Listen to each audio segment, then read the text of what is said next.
Maloula, un nom plein d'énigmes. Qui fut-il? Notre bien-aimé cardinal avait fait planer de doutes sur son nom et ses origines durant des décennies. Sauf peut-être pour ses plus proches. Il savait plus sur son parcours sacerdotal que sur sa propre personne.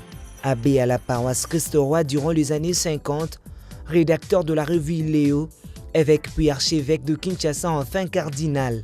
Le nom Maloula, camouflé à merveille ses origines. Il a fallu attendre la célébration de sa jubilée pour apprendre de sa propre bouche et d'une façon solennelle qu'il était issu d'un mariage mixte.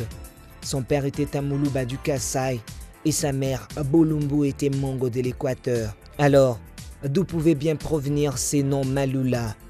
Hypothèse qui nous semble plausible serait liée à la déformation due aux difficultés des prononciations. Si nous essayons de reconstituer les faits, disons qu'il est fort probable que sa maman d'origine mongo éprouverait de difficultés à prononcer le nom d'origine de son fils Ngaloula, vraisemblablement.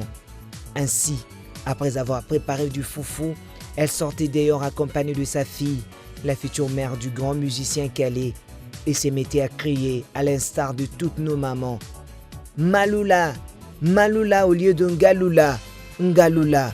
En effet, il est difficile dans certaines de nos langues de prononcer bien toutes les 26 lettres de l'alphabet. Ainsi, foufou devient popo, vélo devient félo, radio devient ladio, garçon devient garçon, mon père pour ma pera, etc.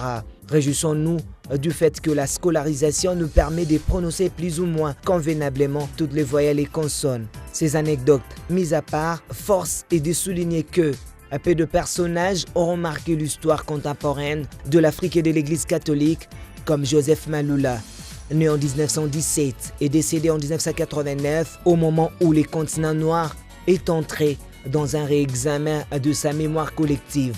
50 ans après les indépendances, il demeure une figure importante.